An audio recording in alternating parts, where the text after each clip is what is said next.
13 अक्टूबर की शाम हिजबुल्लाह ने बड़ा हमला किया। हमले की इंटेंसिटी को इस बात से समझा जा सकता है कि इसे 7 अक्टूबर 2003 को शुरू हुए युद्ध के बाद से अब तक इजराइल पर हुए सबसे घातक, सबसे बड़े हमलों में से एक बताया जा रहा है। हमले में इजराइल की सेना से 4 जवानों की मौत हो गई है, 60 से ज्यादा लोग घायल भी हैं। इजराइल की इमरजेंसी सर्विस मैगन डेविड एडोम के मुताबिक घायलों की संख्या कम से कम 61 है। इजराइल की सेना की तरफ से इस हमले की जानकारी दी गई है। बताया गया है कि हिजबुल्लाह की तरफ से लॉन्च किए गए एक अनने मड एरियल व्हीकल ने बिन्यामिना के पास मौजूद सेना के एक ट्रेनिंग कैंप पर हमला किया है। यहां पर बिन्यामिना का जिक्र आया तो बता देते हैं कि यह तेल अवीव के पास पड़ता है और लेबन बॉर्डर से करीब 60 किलोमीटर की दूरी पर है। 13 अक्टूबर को ही इजरायली सेना की तरफ से यह भी बताया गया था कि उन्होंने लेबनान से लॉन्च किए गए एक यूएवी को रोका था, लेकिन इस दौरान उन्होंने यह नहीं बताया था कि उन्होंने यह अननेम यूनिफाइड व्हीकल यानी यूएवी कहां पर रोका था।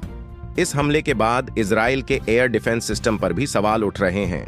इजराइल का एयर डिफेंस सिस्टम, जिसे अब तक बहुत विश्वसनीय, बहुत ही ज्यादा पैना माना जाता रहा है, लेकिन 13 अक्टूबर की रात को हुए हमले के वक्त बिन्यामीना के आसपास के इलाकों में किसी भी तरह का कोई भी वार्निंग सायरन नहीं बजा था।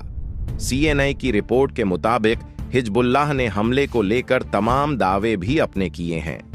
दावा किया है कि ये ड्रोन इजराइल की डिफेंस रडार को चकमा देते हुए बिन्यामिना स्थित गोलानी ब्रिगेड के ट्रेनिंग कैंप पर पहुंचे थे। इजरायली डिफेंस फोर्स के प्रवक्ता हैं रियर एडमिरल डेनियल हागरी। इनका कहना है कि वह इस बात की जांच करवाएंगे कि आखिर ड्रोन बिना किसी की नजर में आए बेस तक कैसे पहुंचे। हमले को लेकर हिजबुल्लाह के भी अपने दावे हैं। दावा है कि 13 अक्टूबर की शाम को उन्होंने दक्षिणी लेबनान में तैनात इजराइल डिफेंस फोर्स की गोलानी ब्रिगेड को निशाना बनाया।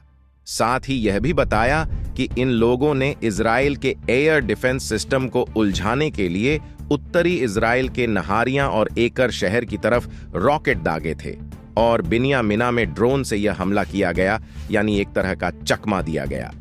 हिजबुल्लाह का कहना है कि यह हमला गुरुवार 10 अक्टूबर को इजराइल द्वारा किए गए हमले का जवाब था, जिसमें 22 लोगों की मौत हो गई थी। उस हमले में और 117 लोग कम से कम घायल हुए थे। सीनन की रिपोर्ट के मुताबिक बिन्यामिना पर हिजबुल्लाह का यह हमला इजराइल के दक्षिणी लेबनान में उनके ऑपरेशन शुरू होने के 2 हफ्तों बाद किया गया है। आईडीएफ यानी इजराइल डिफेंस फोर्स ने लेबनान के करीब 1/4 हिस्से को खाली करने के आदेश दे दिए हैं। साथ ही बॉर्डर पर अपनी 4 अलग अलग डिवीजन की टुकड़ियों को तैनात कर दिया है। यहां पर आपको याद दिला दें कि 16 सितंबर से इजराइल ने लेबन में हिजबुल्लाह के खिलाफ अपना अभियान तेज कर रखा है।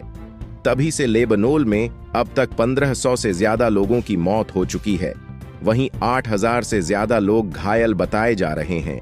घायलों और मित्रों के आंकड़े सीनन द्वारा लेबनान के स्वास्थ्य मंत्रालय के बयानों पर आधारित है। यह खबर लिखी है, यह जानकारी जुटाई है। आर्यन ने कैमरे के पीछे है। मयंक देखते रहिए।